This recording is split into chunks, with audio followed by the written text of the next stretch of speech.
Everybody, Gerado here, Mokdong branch.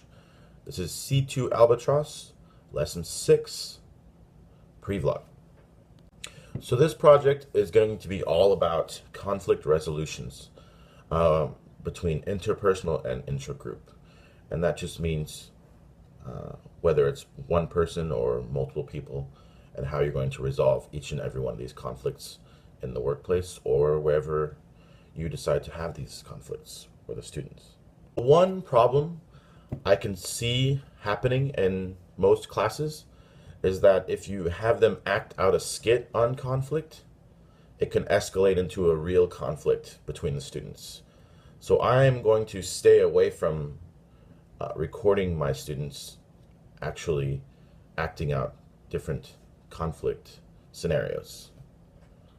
So instead of a skit, I'm going to have my students create comic strips of two different conflicts, one being an interpersonal conflict and the other one being an intergroup conflict.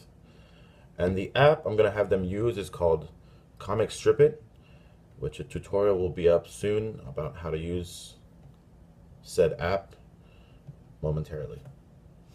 Just like it says in the project, I'm going to have them choose from different conflicts that potentially happen within school. Examples could be bullying, where it's one-on-one, or different sports where it's group versus group, or even conflicts between a teacher and a student.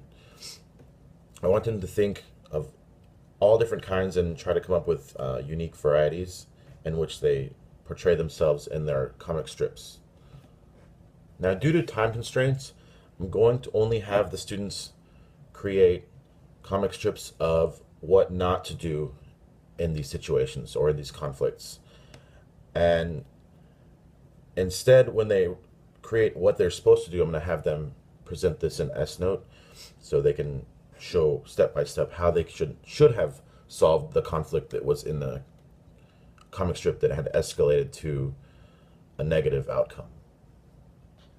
Therefore, the one student that's creating the S-Note will focus mostly on the topical expressions, because these more have to do with how to successfully resolve a conflict, whereas the comic strip it will show the negative sides, where they won't say things like, well, let's have a balanced approach in their comic strip. So as each team is presenting, the other teams are going to kind of take notes on the positive points of the positive resolutions of each conflict, where we can have a post-discussion on the ideal positive resolutions. Because I'm sure all of them will have a lot of fun with the comics and they'll be laughing about those. But we want to focus on the S-Note and the positive outcomes of the certain resolutions. And this is the pre-vlog for lesson 6. Once I've had this class a few times this week, we'll put the post-vlog up, and I'll try to get the app tutorial out there as soon as possible. It will probably end up going on the 3.0 marketplace. See you next time. Gerado.